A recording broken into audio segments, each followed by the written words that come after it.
Let's talk about cable coloring. So I'm all about being able to color code all my stuff so I know what everything is. It makes it easier to troubleshoot in the future if I ever have any issues. So in general, the whole house, if it's any kind of data connection, I've got everything labeled in blue. And if it's security or cameras, I've got everything labeled here in purple, right? So that's the way I've got it set up. The black here is cables that run down to my my Synology NAS down here. So that's what the black cables are. It goes up to these two here. These two white ones are my Wi-Fi access points on the left side of the house. And then the one on the right is on the right side of the house.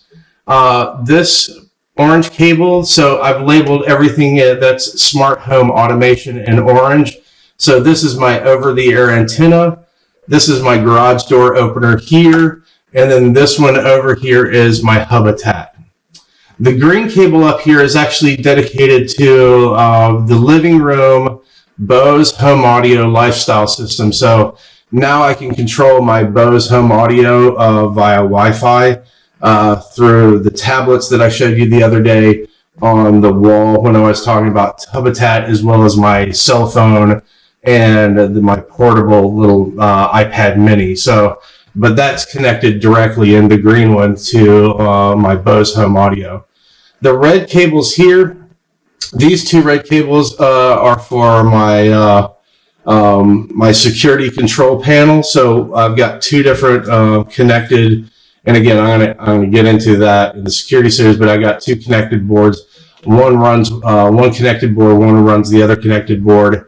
And then again, this red one means a data connection coming in from the outside world that is unfiltered before it goes into the firewall. So anything kind of security or security data related, I always like to put in red so I know how to access that pretty quickly.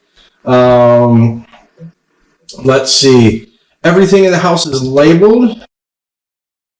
I've got network, coax, and video. I've got a dedicated page that I printed out after I put it in Excel, and let's see if I can put it up here.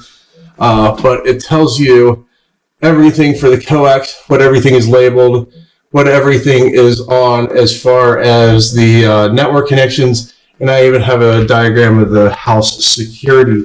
Again, I'll get into that in the security series. Now, some people may be asking, like, if you're Ubiquiti fanboys, is Ubiquiti silver? So, you know, the NVR, the Dream Machine Pro, and the Switch is silver. So why am I not running Ubiquiti's nice, pretty silver patch panel up here? There's actually a really good reason. Let me pull this off and pull it down and show you why I chose to run a professional level Keystone patch panel here as opposed to something else. Okay, so I got this pulled, disconnected and pulled out real quick. So Ubiquiti's patch panel Keystone block is just this one piece of metal, right?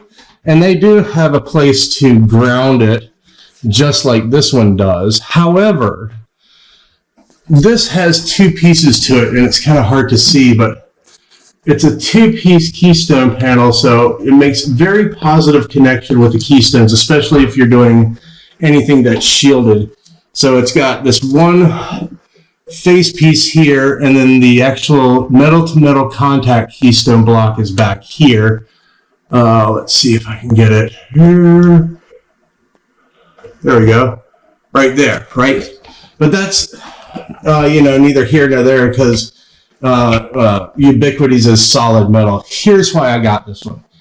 It has a metal bar that runs from here and locks into this Keystone block and comes back to a tie-in bar. So if you put a Keystone in here and it doesn't have a tie-in bar like this does, anytime you take this out, you're putting pressure on the electrical connection to the Keystone. So you're flexing this, right? With this, it ties in with the zip tie in the back. So whenever I take it out, it's holding it in place and it's tight. Like, trust me, it's tight. it's not moving anywhere. So I'm not putting flex on this. And because I did kind of this network in sections where I did some data and then the network and the OTA, and then I was pulling these out and in, I didn't want to have any risk of my connections in these blocks going bad. So especially if I open up the cabinet at the back, it's flexing the cables. So I wanted to put a really good high quality Keystone block on here, and not Ubiquiti's isn't bad, but it's not a professional level Keystone block, right? So, you know, this has got really good positive grounding connections, and it's got this retention bar back here. So I went to, you know, and it's honestly, it wasn't that much more expensive.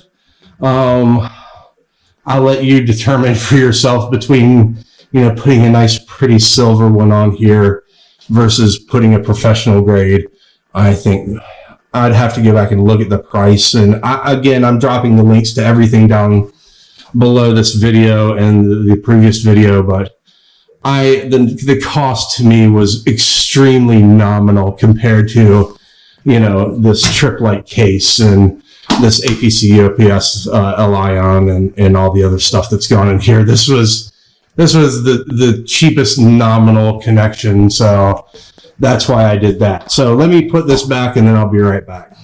If you're paying attention, right, all these are with patch cables, and it's these little 6-inch patch cables to Keystone blocks. So the Keystone blocks that I'm using are True Cable Keystones. These are shielded twisted pair, really high quality for patching stuff in. So, but you're maybe saying, if you're paying attention, well, wait a second, this is your internet connection coming in from a Keystone to here with a patch cable. But earlier I showed you the patch cables that go into the Habitat and to my garage door opener and my OTA antenna converter, right?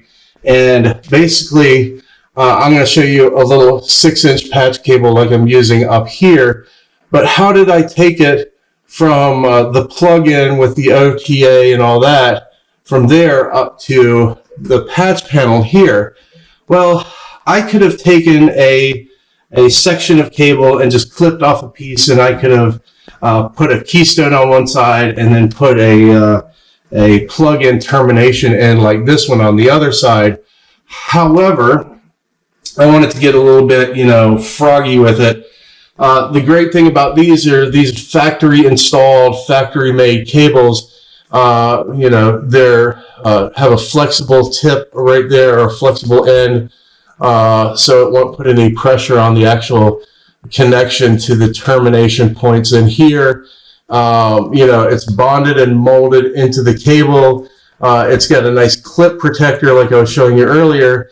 But what I did is I bought some 9-foot patch cables, and what I did was I clipped off the ends of it and then took a True Cable termination block and I terminated it to that cable.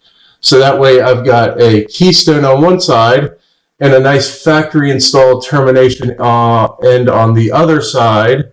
That way, when I'm plugging or unplugging anything in here as I'm moving stuff around, or as I was building it out right down here, I had these really nice termination blocks on there.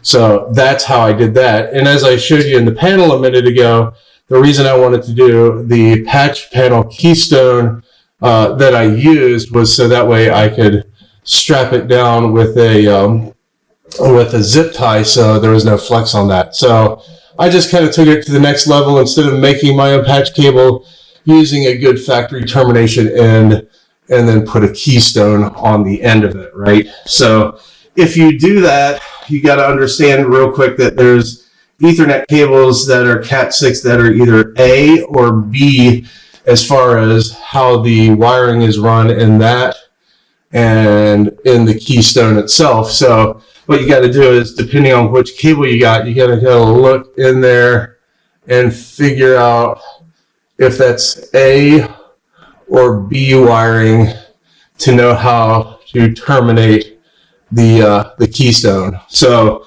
just be aware of that. But I wanted to kind of take it to the next level. So give me 1 second. So as you can see, I've got everything fully network cabled in here.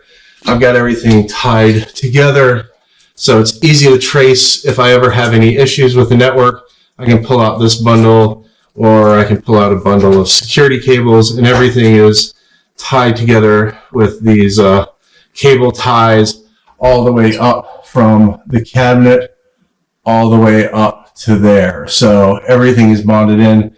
And as you can see right here, I've got the security cables coming up, and that's how I tied it into the Keystone.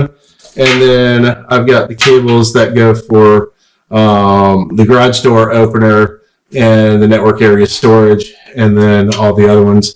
So I've got everything cable managed really nice, so it's easy to find out which cable is which bundle. And then as you can see here from the back side, I don't know if you can see that. If not, I apologize, but here's where the fiber optic cable comes in. As you can see, this cable bundle, there is no tension or overly pulling it when the cabinet is open. So that's how I ran the terminations to the back of the Keystone block, by putting that Keystone.